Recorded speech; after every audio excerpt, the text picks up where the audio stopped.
बांग्लादेश में शेख हसीना जी ने इस्तीफा दे दिया है और उन्होंने देश भी छोड़ दिया है। इसके बाद भी वहाँ जो हिंसा है वह रुकने का नाम नहीं ले रही है। हिंदुओं को निशाना बनाया जा रहा है,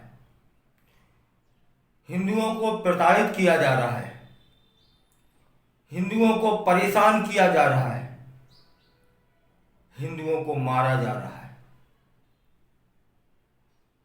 यह हम सभी जानते हैं, लेकिन एक प्रश्न आन खड़ा हुआ है और हम सभी जानना चाहते हैं कि बांग्लादेश की शेख हसीना जी हमारे भारत में शरण लिए हुए हैं। अब भारत से वे कहाँ जाएंगी, कैसे जाएंगी, यह सवाल हर किसी के जहन में चल रहा है।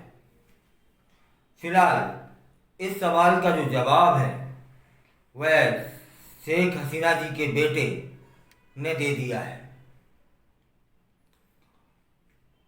उन्होंने कहा कि शेख हसीना जी हिंदुस्तान के बाद बांग्लादेश ही जाएंगी।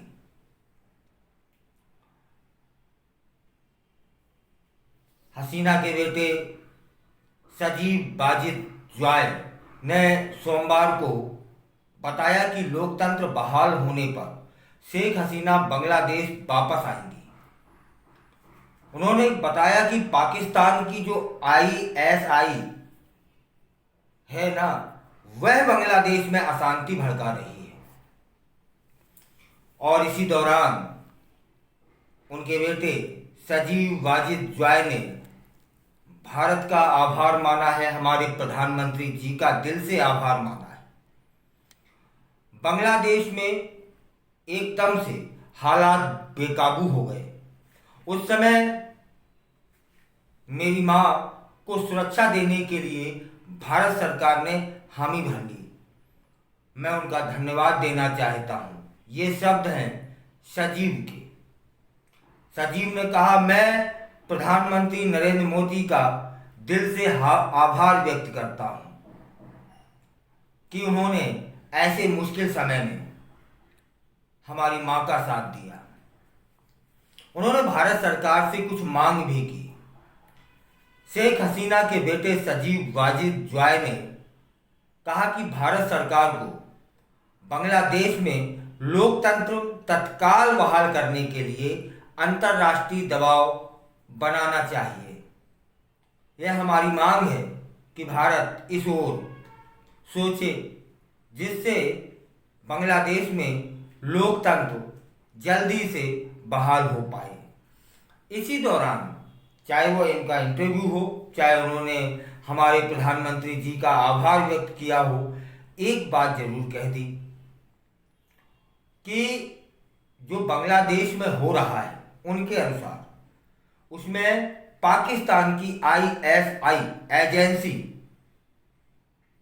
वह सब ये बवाल मचाए हुए हैं। फिलहाल बांग्लादेश में हिंदुओं पर लगातार अत्याचार हो रहे हैं और हर सीमा तक इस पर भी अंतर्राष्ट्रीय जो एजेंसियां हैं, जो देश हैं, उन्हें विचार करना चाहिए कि यह कितना जायज है। छांट छांट के हिंदुओं को निशाना बनाना कितना जायज है। फिलहाल जो यह एक शंका थी कि शेख हसीना जी कहाँ जाएंगी, तो उनके बेटे ने साफ कर दिया है कि जब हमारे यहाँ लोकतंत्र बहाल हो जाएगा तब तक शेख हसीना जी भारत रहेंगी और इसके बाद वे अपने देश बांग्लादेश को लौट जाएंगी। चलिए हम भी शुभकामना दे सकते हैं और प्रार्थना भी कर सकते हैं कि उस देश में जल्दी से जल्दी लोकतंत्र बहाल हो। लेकिन अंतर्राष्ट्रीय देशों को इस पर विचार करना चाहिए कि यह क्या हो रहा है। बांग्लादेश में छांट छांट के हिंदुओं को निशाना बनाना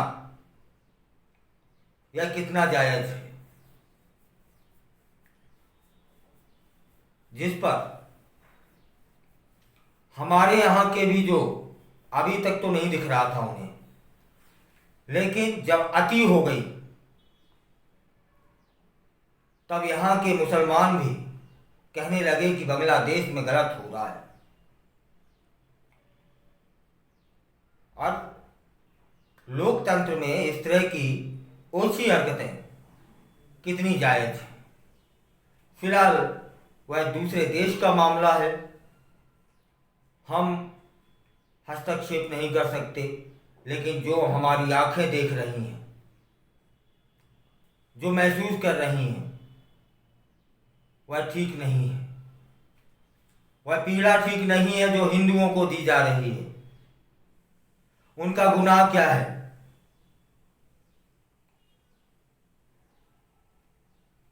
फिलहाल प्रार्थना करिए कि कोई बहुत बड़ी स्थिति ना पैदा हो जाए, और पैदा तो हो चुकी है। अनगिनत हिंदुओं को निशाने पर लिया गया है। और चलिए, पट्टाक्षेप तो हुआ कि शेख हसीना जी इसके बाद अपने देश लौटेंगी, लेकिन प्रश्न यहाँ भी दो हैं। पहला ये कि यदि उनके बेटे की बात को सच मान लिया जाए तो कि पाकिस्तान चाहता क्या है, ये ISI एजेंसी चाहती क्या है जो हिंदुओं को निशाना बना रही है। यह किसी भी एंगल से ठीक नहीं है। और दूसरा, जैसा उनके बेटे ने कहा कि लोकतंत्र बहाल होने पर शेख हसीना जी अपने देश लौट जाएंगी, अभी तो किसी भी एंगल से नहीं लग रहा है कि वहां बहुत जल्दी से लोकतंत्र बहाल होगा। लोकतंत्र भले ही बहाल हो जाए, वहां सरकार बन जाए, वहां राष्ट्रपति का चयन हो जाए, लेकिन वो जो मानसिकता इस समय चल रही है, ये ओछी मानसिकता बहुत जल्दी तो खत्म नहीं होगी, लेकिन बहुत पीड़ादायक है। ये सहन नहीं किया जा रहा है, बल्कि सच कहें तो हम अपने ही आंसू पी रहे हैं कि छांट छांट के हिंदुओं को निशाना बनाना यह लोकतंत्र की निशानी नहीं हो सकती है। तब बांग्लादेश किस ओर जा रहा है, इस ओर भी विचार करना होगा।